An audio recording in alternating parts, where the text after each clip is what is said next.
Hello, hello. Bon, bah ça y est, c'est 11 heures. Premier live sur le thème de Pôle emploi. Bon, je vous laisse arriver tranquillement. Alors, est-ce qu'on me voit? Est-ce qu'on m'entend? Est-ce que tout est OK? Bon, bah c'est le week-end. J'espère que tout va bien pour tout le monde. Dimanche, cool. Alors, est-ce qu'on me voit? Juste savoir si je peux débuter tranquille. Bon, il y a 4 personnes de connectées, 5, donc on va dire que le son est bon. Alors, aujourd'hui, une demi-heure ensemble, voire une heure. Ah, son et image, ok, merci. Voilà, selon vos questions, ça durera plus ou moins longtemps. Donc, comment ça va se passer? Hello, hello. Je vous laisse arriver tranquille. Comment ça va se passer? Dans un premier temps, je vais me présenter. Je vais ensuite vous dire pourquoi j'organise ce live sur le thème du Pôle emploi. Donc j'ai mes petites notes, hein, je suivrai la structure. Ensuite, on parlera de la démission. Aujourd'hui, c'est vraiment le thème principal. Et je vais aussi vous expliquer comment on peut bénéficier de ses droits au chômage lorsque l'on a démissionné. Parce qu'on a j'entends beaucoup de choses qui ne sont pas forcément vraies sur la démission et les droits au chômage. Et puis enfin, je répondrai à vos questions. Donc on m'a déjà donné des questions en AMP. Si là vous avez des questions, vous les écrivez et en fin de live, j'y réponds. C'est ok? Alors, on commence. Qui je suis? Je m'appelle Virginie. J'ai 42 ans. J'ai vécu durant 14 années en Guyane et j'ai travaillé au Pôle emploi. Donc j'étais conseillère à l'emploi, puis ensuite j'ai fait une reconversion dans le métier de management, responsable d'équipe, puis une nouvelle reconversion comme chargée de projet. Ensuite j'ai fait une rupture conventionnelle en 2019, donc ça fait déjà 4 ans que j'ai quitté le Pôle emploi. Alors je me tiens à jour, hein, forcément. Voilà, normalement j'aurai les réponses à vous apporter. Si jamais il y a des choses qui ont évolué, parce que la réglementation de Pôle emploi évolue constamment, j'irai faire des recherches pour vous donner des réponses fiables. Donc en 2019, je suis partie en Martinique, j'ai créé ma première entreprise, donc hello hello, dans l'accompagnement, dans le coaching. J'ai réalisé des prestations pour le Pôle emploi, donc que ce soit sur le projet pro. Ouais, notez vos questions, je réponds à la suite. Sur le projet pro, sur la confiance en soi, sur comment je me vends auprès des entreprises. J'ai aussi été formatrice sur l'intelligence émotionnelle et tout ce qui est technique de recherche d'emploi. Et donc je suis rentrée il y a 1 an sur la métropole, en Auvergne. Et aujourd'hui, donc, je suis consultante en bilan de compétences. Voilà, donc le bilan de compétences, si vous avez des questions, vous me contactez. Et puis le premier entretien est gratuit et sans engagement. Voilà pour ma présentation. Alors, pourquoi j'ai décidé de faire ce premier live? Donc, il y en aura un aussi dimanche prochain et l'autre dimanche. Parce que j'ai régulièrement des questions par rapport au Pôle emploi. Alors, notamment les salariés, parce que les salariés ne connaissent pas bien Pôle emploi. Et donc, il y a pas mal de préjugés. Et je me suis dit que ce serait intéressant pour tout le monde de répondre à vos questions. Donc aujourd'hui c'est le thème de la démission. La semaine prochaine ce sera des conseils, des astuces lorsque l'on bénéficie du chômage. Et le 3e dimanche ce sera sur comment je réussis à me faire financer ma formation par le Pôle emploi. Parce qu'il y a quand même une stratégie à avoir. Alors, la démission. La démission c'est déjà un départ volontaire d'un CDI ou d'un CDD. Première chose que je voulais préciser en termes de droit du travail, le CDD on va dire, imaginons, tu as un CDD de 9 mois. Si au bout de 4 mois, tu démissionnes, normalement, il reste 5 mois dans ton contrat.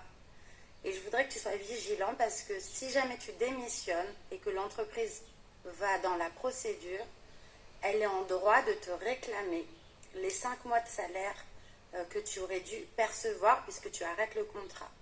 Et à l'inverse, une entreprise qui arrête ton CDD, on va dire au bout de 5 mois, alors qu'il reste encore 4 mois, elle est censée te payer les salaires que tu aurais dû percevoir. Donc ça, c'est une petite aparté. Pour Pôle emploi, pour bénéficier de son chômage, il faut que tu sois privé de manière involontaire de ton emploi. Ça veut dire que normalement, en cas de démission, tu n'as pas le droit au chômage. Sauf, alors 2 choses. Tu peux avoir le droit au chômage si ta démission est dite légitime. Alors il y a plein de situations qui font que la démission est légitime. Par exemple, tu es marié, ton conjoint est muté, tu peux démissionner pour suivre ton conjoint et c'est considéré comme une démission légitime. Autre exemple, tu es en CDD, je te parlais du CDD tout à l'heure, tu trouves un CDI, tu peux quitter ton CDD pour le CDI. Donc voilà, il y a plein de critères de démission légitime. Si jamais ça t'intéresse, je peux te donner la liste. Alors maintenant, tu démissionnes dans le cadre d'une démission non légitime. Tu peux avoir le droit au chômage sous certaines conditions. Et c'est ça que je veux t'expliquer aujourd'hui, que tu sois salarié du privé ou de la fonction publique. Alors, avant qu'on rentre dans ce vif du sujet, les raisons qui peuvent te pousser à démissionner. Ne pas aller au bout de ton contrat ou arrêter ton CDI. Ça peut être, tu es stressé, frustré par ton travail, tu as une charge mentale qui prend trop de place dans ta vie personnelle. Ça peut être aussi parce que tu n'es pas épanoui, tu n'es plus motivé, il n'y a plus de sens, il n'y a plus de plaisir dans ton travail. Ça peut être aussi parce que tu t'ennuies, tu n'es pas stimulé, tu as fait le tour du poste. Peut-être qu'au départ, c'est un travail aussi que tu as choisi par défaut et tu te rends compte que ça ne te convient pas ou plus. Voilà, tu ne supportes plus ton environnement de travail, que ce soit ta hiérarchie, tes collègues, le lieu, c'est trop loin. Parce que au départ, ça te plaisait, tu étais aligné avec les valeurs de l'entreprise et aujourd'hui, plus du tout parce que tout évolue. Ça peut être le besoin de nouveautés, de challenge. Voilà, les raisons de démissionner sont multiples et propres à chacun. Ce que je voulais que tu saches, c'est que tu peux toucher ton chômage au bout de 4 mois. Je m'explique. Imaginons, tu as démissionné le 15 février. Eh bien, tu pourras obtenir ton chômage courant juin, 4 mois après. Alors, comment on fait? Tu démissionnes le 15 février. Dès le 16 février, tu vas sur le site internet de Pôle emploi et tu t'inscris en ligne, que tu aies ou pas tes documents de fin de contrat, attestation Pôle emploi et compagnie. Tu t'inscris tout de suite. Ensuite, tu vas recevoir un courrier de rejet au Pôle emploi. Rejet, démission, tu n'as pas le droit au chômage. Ce courrier, il fait 7 pages et on a tendance à lire les premières pages qui te dit que tu n'as pas le droit au chômage et on ne regarde pas les pages suivantes. Et les pages suivantes, en fait, tu as un dossier à compléter. Alors, je cache mes identifiants. Tu as un dossier à compléter, donc il y a plein de pages, pour noter toutes les démarches que tu réalises depuis que tu as démissionné. Alors, ça peut être toutes tes démarches entretien avec le Pôle emploi, si tu as participé à des ateliers, à des webinars, si tu as fait des candidatures. Il faut que tu notes tout dans le dossier et que tu imprimes les justificatifs, les emails. Ça peut être aussi tes candidatures sur LinkedIn, tu fais des prints écran pour que, à la fin des 4 mois, tu aies un dossier qui a de la valeur, que tu montres que depuis que tu as quitté ton emploi, tu es actif. Et ce dossier, papier, hein, attention, il faut que vraiment tu en gardes un exemplaire, tu le donneras au Pôle emploi. Ça va passer en commission paritaire et il y aura un réexamen de tes droits. Et là, tu pourras obtenir ton chômage sur le précédent contrat. Ça peut être aussi comme démarche, alors pendant 4 mois, tu n'auras pas de ressources. Ça peut être, moi je te conseille, en tout cas si tu es un petit peu perdu dans ta vie professionnelle, de faire un bilan de compétences. Comme ça, un bilan de compétences, ça dure 3 mois. Comme ça, lorsque ton dossier est réexaminé, ton projet, il est carré, tu sais où tu vas en touchant le chômage. Et puis la semaine prochaine, je t'explique. La semaine prochaine, je t'expliquerai, une fois que tu as le chômage, tes droits, tes obligations et aussi des astuces pour prolonger ton chômage, notamment en cas de reprise d'activité. Voilà, alors déjà, je voulais savoir s'il y avait des questions par rapport à la démission et au réexamen du dossier. Et puis ensuite, je vais répondre aux questions qu'on m'avait posées et qui sont arrivées.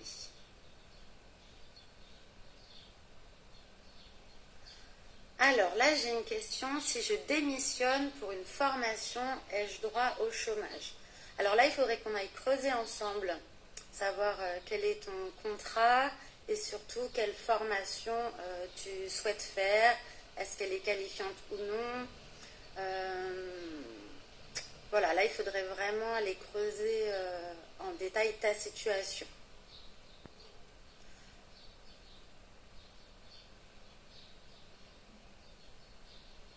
Alors, feras-tu quelque chose pour inaptitude?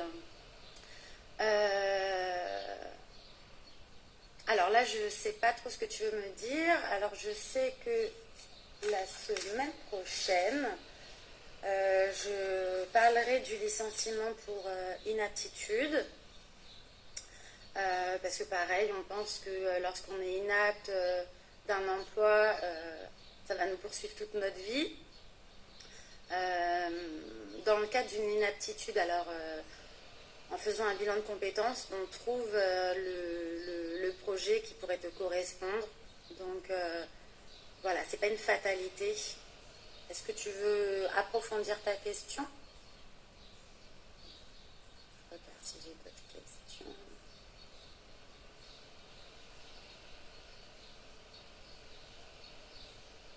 Je t'ai envoyé un MP, j'ai mon projet. Ok, bah je vais regarder après le live et puis on échange en MP. Alors on m'a posé des questions. On m'avait posé des questions. Yes. Alors, il faut savoir quand tu es au Pôle emploi, tu peux écrire à ton conseiller. Et d'ailleurs, je t'invite vivement à échanger avec ton conseiller. Et puis des fois, tu n'as pas de réponse. Il faut savoir que sur ton espace Pôle emploi, tu as la possibilité de faire une réclamation. Et la réclamation, ça ne rentre pas dans les mêmes compteurs que les mails que tu envoies à ton conseiller. Ils sont observés, il y a un indicateur qualité, on va dire, au niveau de l'agence Pôle emploi. Et ils n'aiment pas trop les réclamations. Et ils ont l'obligation de t'apporter une réponse sous 7 jours écrite. Donc, il ne faut pas hésiter s'il y a des soucis avec Pôle emploi, des questions, ou si justement tu n'as pas de réponse, à écrire une réclamation pour avoir une réponse sûre, écrite et fiable.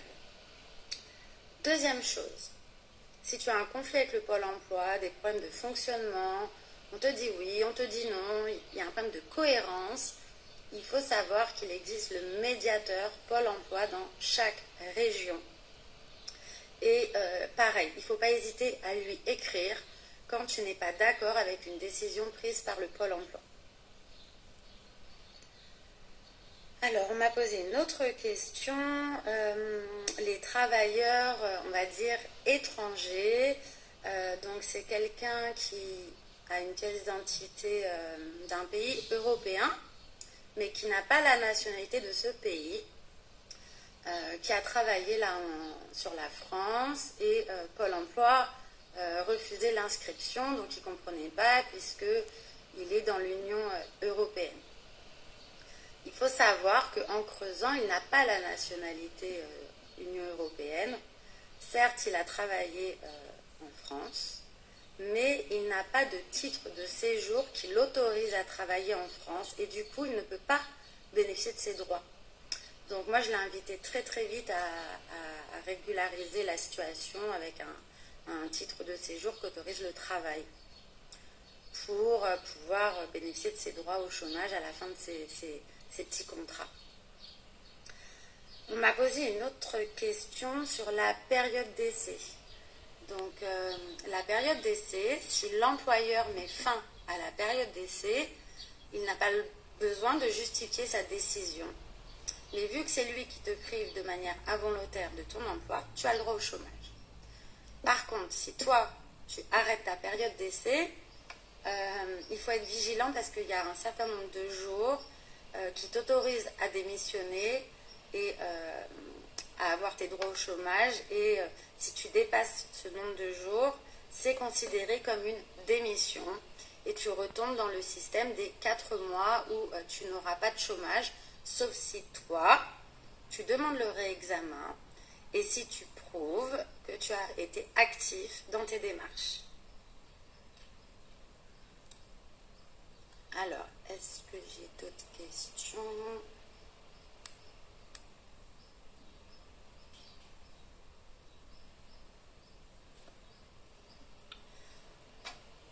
Voilà, alors j'espère que j'ai pas été trop vite, est-ce que tout est clair? Pour aujourd'hui, moi c'est vraiment ça que je voulais vous partager.